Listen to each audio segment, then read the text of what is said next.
This is embarrassing. If I remember correctly, in my update video, I said something along the lines of, then we could start 2018 off fresh. That was the original plan, but that was before your boy started going to college and landed himself a part-time job. So, for the 5 of you that were at the edge of your seat waiting for me to upload, honestly, God bless. I will try to work on content in between classwork, but I'm not going to promise anything because I know how inconsistent my upload schedule is already. And I wouldn't want to promise you guys something just to not deliver it. And we can start 2018 off. But regardless, it feels good to be back. Roll that intro.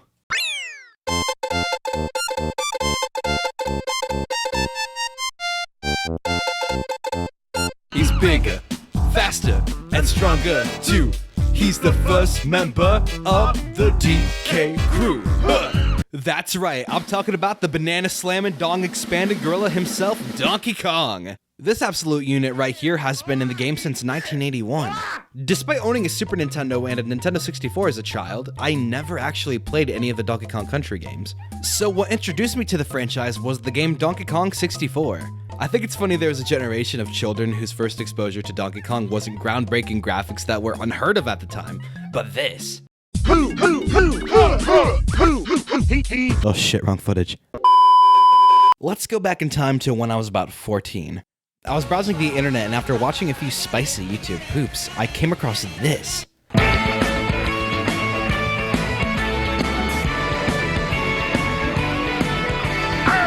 I was a young lad, my father said to me, Ireland and here and learn some pirate history. Wait, you mean to tell me that not only was there a show I completely missed out on, but the characters sing? Needless to say, this concept blew my mind. I proceeded to watch a few episodes that were floating around on YouTube at the time. However, as time went on, I slowly forgot about the show. I wasn't reminded about it until much later when I started seeing a whole slew of YouTubers make videos about it. Since video game cartoons are kind of my thing on this channel at the moment, it's not only my obligation but my duty to give you my take on the show. And to spice things up, I'm going to be talking about the history of each video game franchise leading up to the shows I'll be talking about. So you'll not only be educated, but understand how the adaptation was supposed to be. Let's do this.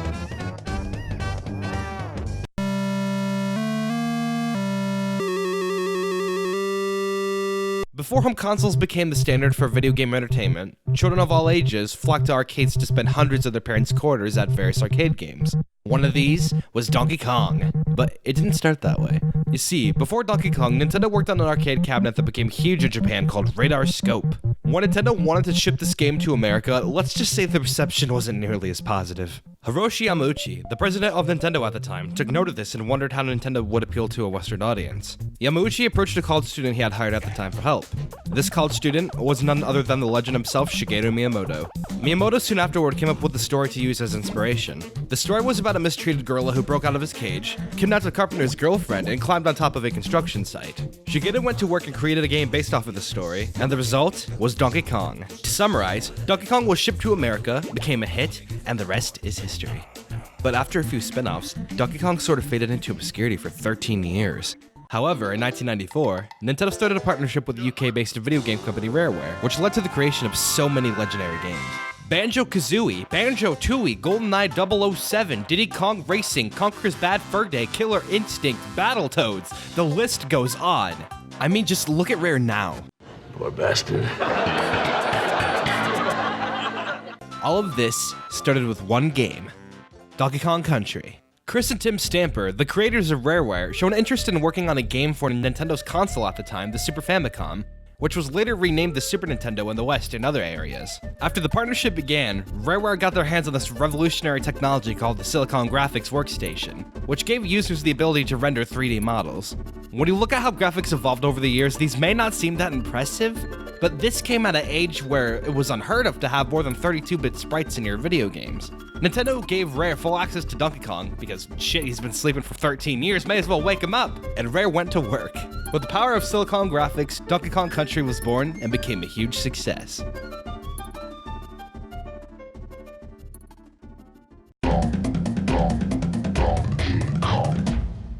And all was well and good, but shit got weird in 1996. As I mentioned in my first review, cartoons based on video game franchises became a common occurrence around this time, so it was only natural for the French company Media Lab to approach Nintendo with the idea to make a cartoon based off of Donkey Kong Country. Honestly, I can imagine the meeting went something like this.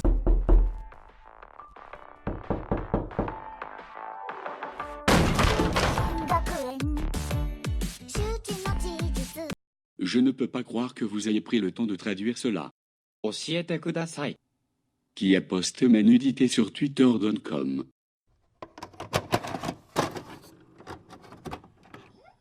When she says yes, yes, yes, it means no, no, no. When she says yes, yes, yes, it means no, no, no. Yes means no and no means yes. It should be rather obvious.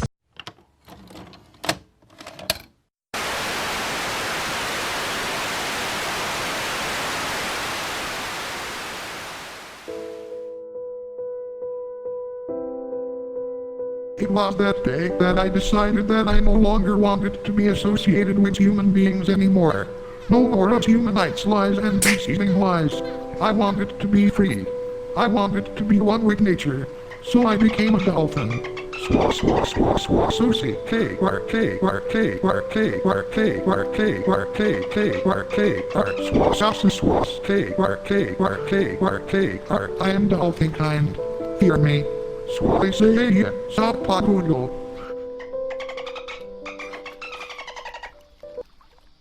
The first episode of Donkey Kong Country aired in France on September 4th, 1996, during a block called The Planet of Donkey Kong. The show was passed on to Canada in 1997 and America in 2000, and received a good amount of praise. Ironically, just like the game it's based on, this show was actually revolutionary at the time for its visuals. It was one of the first TV shows at the time to utilize motion capture. In comparison to the quality we expect today, the visuals didn't age that well, to put it nicely. As I was searching for videos to use for this segment, I came across what I assumed was a test to see how DK would appear in real life through motion capture. It's so surreal, I have to show you guys.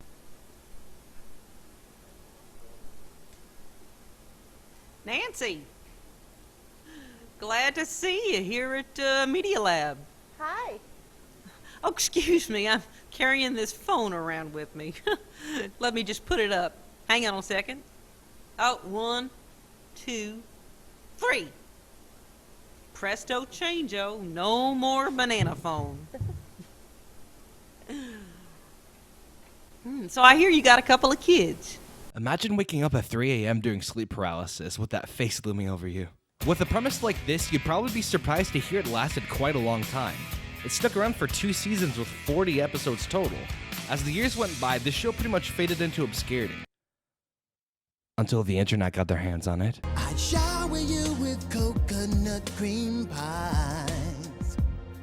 What, you really think I would make a video about this cartoon without mentioning the memes? I hope your dongs are thoroughly expanded, because it's time to dive right into the internet's relationship with this motion capture masterpiece. From what I can gather, the internet remained pretty silent up until 2014 to 2015, when this clip began circulating around the internet. It depicts a poorly animated Donkey Kong slowly walking toward a female ape who looks like a butch lesbian, singing about how he's going to shower her with coconut cream pies. Lord knows what he meant by that. When taken out of context, one could easily equate that phrase to a sexual euphemism, and it doesn't help that Donkey Kong gives her these fuck me eyes. As a result, the term expand dong was born. An interesting thing that I found when I looked at the search trends for expand dong, yes, I literally did this for the video, I don't want to hear it, was that the top 5 states to use this term are New Jersey at the top and Washington at the bottom, with my state, Ohio, sitting comfortably at number 4. I don't know if that's something I should be proud of. Since then, people have made their own renditions of the meme along with their own creations based on the songs in the show. I could show you all of my favorites, but this video is long enough without even talking about the plot of one of the episodes. So instead, I'll show you 2 of my favorites. Links are in the description. I don't know what you mean, it's just a healthy sheen. I must admit I feel a little strange, but I've never felt better and stronger than ever. Can't you see nothing's changed? Looky here, look what I got. Don't think I won't let little Diddy drop. Hold it now, hold it now, hold it right there. You wouldn't drop, couldn't drop, you wouldn't dare. I'm a reasonable, raving, dirigible despot. I'll tell you what, we'll trade like a stock exchange. Wheel and deal, how's that feel? It's a steal. Diddy for the coconut for Diddy. And with all that out of the way, it's time for the moment you've been waiting for. Da, da, da, da, da, da. play that theme song.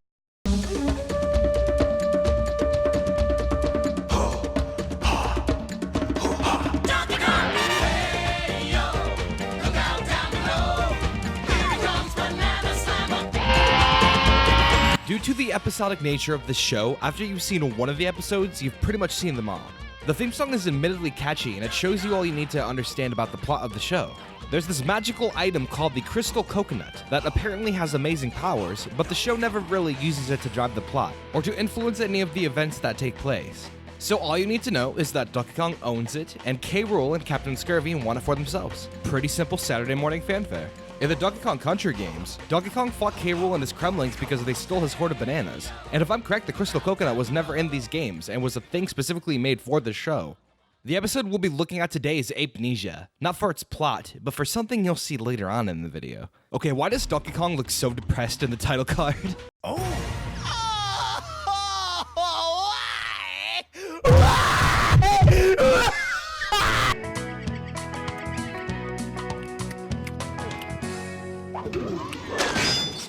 Hey, DK, you want to come and see the... Wow!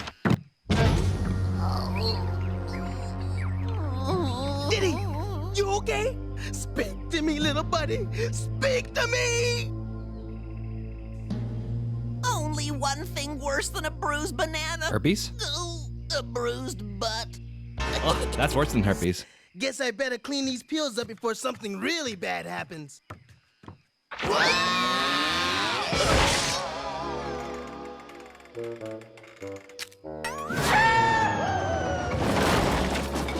Hold on, big buddy! I'm coming!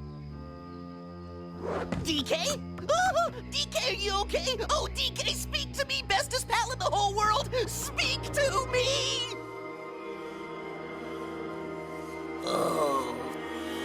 That's right, folks. This episode is about the main character losing their memory. A trope I haven't seen done countless times before. You guys actually wouldn't believe the amount of times I mess up my deliveries on these fucking videos. The whole episode centers around the main characters trying to jog Donkey Kong's memory, while the villains try to use this situation to acquire the Crystal Coconut. I say he's the one with the problems. After being told to sit tight, DK does the exact opposite and begins to wander around the island. Then we cut to Captain Scurvy and his men burying treasure. DK then approaches the pirates, asking them to help him remember who he is. Scurvy, like the crocodile-nippled pirate he is, convinces Donkey Kong that he is not Donkey Kong the ape, but rather Donkey Croc the pirate. So instead of believing his own species, he believes in a crocodile that looks nothing like him. Yeah, Donkey Kong's not the smartest banana on the tree, is he? Aye, aye, nose, nose, throat, throat. A blast, me hardlies, and shiver, me tree trunks. Arr! A scurvy pirate takes silver. A low-down bilge rat takes gold. But there be only one prize for the lowest of the low pirate scumdogs such as ye, Donkey Croc. Dixie Kong's virginity. Hey, what about you, Dixie? Little Dixie Doodle, you are fine. Huh? Aye, aye, nose, nose, throat, throat.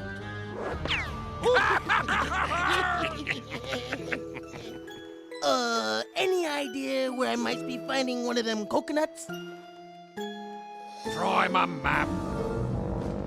Instead of doing as directed, which obviously isn't anything new, Donkey Kong wanders around the island and steals everything but the Crystal Coconut. Okay, so the majority of the voice acting in the show ranges from passable to decent. But if you thought Diddy Kong's voice was the most annoying, listen to this. Club! Club gone! Eddie Club gone! Thief leave! Thief leave! Thief leave snack! Okay, there is something so satisfying seeing a poorly animated Donkey Kong sneaking into K. Rool's throne room and taking it. K. Rool witnesses this and is understandably confused. After taking everything he could think of, Donkey Kong finally gets around to taking the Crystal Coconut. Yoink. After not only stealing the Crystal Coconut, but taking Funky's plane, Donkey Kong celebrates the victory by gorging himself with bananas. Donkey Kong fulfilled his task and is no longer useful. So the pirates, in an effort to get rid of him, tell him to basically find himself. Man, I didn't know the show would get this deep. K. Rool catches on to the situation and decides to approach Donkey Kong with a song? Well, listen here, but I make it clear. I can't believe you can't see what we see here. A crocodile, a superior species. Your Donkey Croc initials DC. Looking at your claws, you could be one of my in-laws. Well, if what you say is true, then I guess we're brothers, same color with a similar hue. Okay, say what you want about the majority of the music in this show, but some of the songs are legitimately catchy. Sterling Jarvis is an excellent singer and a much better voice than Donkey Kong deserved. Out of curiosity, I searched for any other clips of him singing outside of the show, and I didn't find a lot of results. However, I did find a clip of him singing The Circle of Life of all things. I'll link in the description if you want to listen to it.